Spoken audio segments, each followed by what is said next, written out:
bu dee abonné go ci sunu page bi mën ngaa bës foofu ñu bind s'abonner nga bësaale cloche boobu ngir ngay mën di am sunu yeneen i notification wala saa sunu dugalee beneen vidéo bu bees.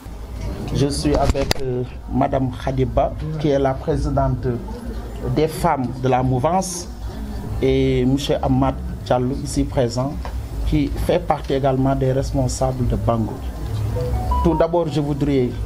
remercier très sincèrement l'honorable député ici présent, Abba, pour avoir accepté de venir nous rencontrer. Nous sommes dans un moment décisif, un moment solennel où la population de Saint-Louis réclame ses filles et fils, ces dignes fils qui ont toujours soutenu cette ville tricentenaire. C'est la raison pour laquelle aujourd'hui je parle avec le cœur pour dire tout simplement que ce qui nous réunit aujourd'hui ici, c'est Saint-Louis, seulement l'intérêt de Saint-Louis. Je voudrais dire à cette belle population de Saint-Louis qui a tant souffert de la règne de Mansour Faye qu'aujourd'hui nous avons un moment historique pour qu'ensemble qu'on relève ce défi de faire partir Mansour Faye de Saint-Louis. C'est aujourd'hui tout simplement une nécessité, une question de salubrité publique. Cette saleté doit être dégagée de cette ville. Et nous sommes résolument engagés dans ce combat. C'est la dernière ligne droite. Vous avez tous rêvé que la mouvance de Mary Teuw soit avec Yewwi Askan Wi. On a raté le virage des élections locales. Aujourd'hui, population de Saint-Louis, vous pouvez vous réveiller avec beaucoup d'espoir et de fierté parce que les dignes fils de Saint-Louis se sont enfin réunis pour qu'ensemble on gagne ces élections pour Saint-Louis et pour sa population. Monsieur Mansour Faye, vous avez demandé, vous avez même tendu la main au professeur Mary Teuw Niane. Mary Teuw ne vous répondra pas. nguur moo gën a neex opposition ku tànn dem opposé wu ku tànn wax non dans ce pays ne dootuma nangu lii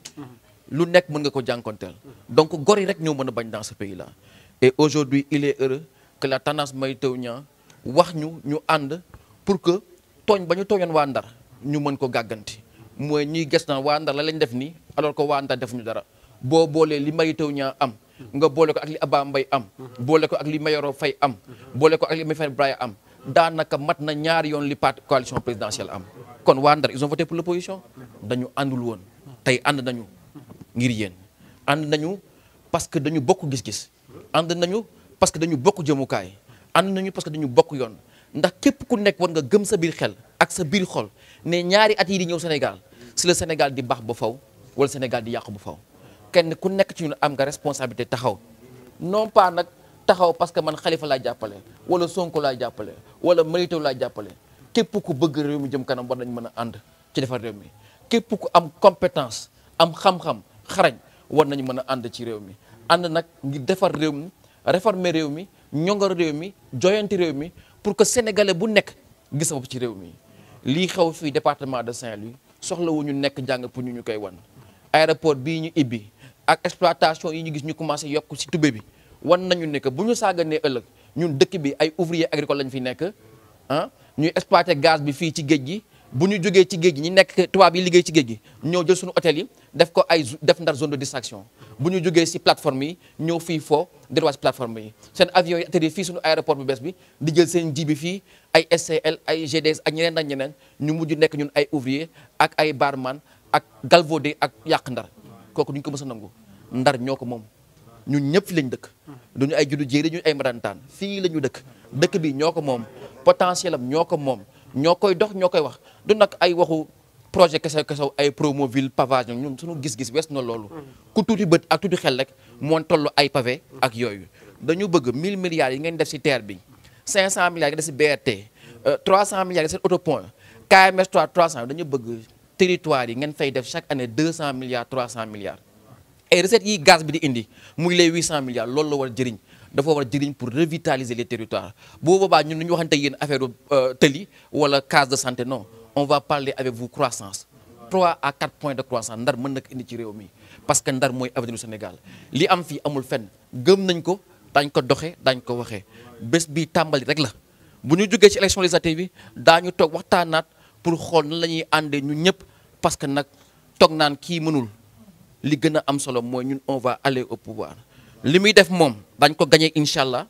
ba pare comme il n'aura plus de légitimité politique à diriger le pays ñun ñoo koy wax looy def yaay maire mais fii ngay def assemblée lii la ñuy voté et incha allah fii léegi 2 ans daañu amorcer la réflexion pour que état bi li mu nar a investir dans la ville ñun ñooy wax fan lay dem naka la ak nan la parce que c'est ça la nouvelle citoyenneté c'est ça le nouvel engagement qu'on a pour Saint-Louis donc merci à la tendance Mary Teuw Niane di gërëm le professeur Mary Teuw Niane réew ni rek lay mën doxee boo demee dëkk yu mel ni France tey dafa am ay professeurs yu mag comme ni ko Mary Teuw Niane defee est-ce que xam ngeen ni bi corona bi passé France dafa décider investir dans la recherche parce que ñoom bi Sanofi di découvrir vaccin bi français yi était dernier dégg ngeen Sinopharm moo fi am Johnson américains yi ak chinois yi les européens à la traîne français ils ont décidé de mettre 1000 milliards d'euros ci benn kuréel pour la recherche et truc mais professeur Mary Teuw Niane foofu lañu ko bokk dafa bokk ci jury yi pour adapter les universités françaises ci recherche boo demee France université noonu la ñuy fonctionner tey bi crise bi commencé premier ministre France dafa bind Luc Ferry ne ko mesures yi ñu def aide c'est pas comme fii am dañuy oo beau frère ne ko am ceeb baa nga dama joxe de dañuy oo Luc Ferry ne ko proposer ñu ay solutions yoo xamante ne day impacter vie wu nit ñi mu bind rapport ne leen il faut que au lieu ngeen def ay revenus di ko jox ay nit il faut impacter les ménages parce que ménages yi tey xamatuñu ndax français lañ xamuñu ndax européen lañu xamuñu ndax France da ngay gis arabe bu juddoo France il se sent plus marocain algérien que français crise yooyu ñu am ñu mën ko mandarga mën ko jàngal mën ko xam permettre au gouvernement ñu mën a impacter fii rek ngay am ku mel ne Mary Teuw Niane nga xëy génnee ko gouvernement pour teg fa benn ku wayat di koo xamante ne ñëpp nangu nañu lii warta am ci biir réew mais tey mën nañ am beneen vie beneen utilité mooy tey si on est une génération organisée solidaire ñu mel na Mary Teuw Niane mën nañ nekk ci kaw di ñu conseiller di ñu xelal di ñu wan yoon bi ñuy doxal lépp lu ñu liggéey parce que moom am na compétence technique pour saytu ko tey suñu toogoon bind benn rapport bëgg ko corriger tey Mary Teuw lañ koy jox wala Mansour Mary Teuw lañ ko jox kon am na njëriñ on a plus besoin de lui que des autres politiciens donc on va cheminer encore avec lui parce que c'est un phare et c'est un guide et quand on a un bon guide on se perd pas dans le désert merci beaucoup.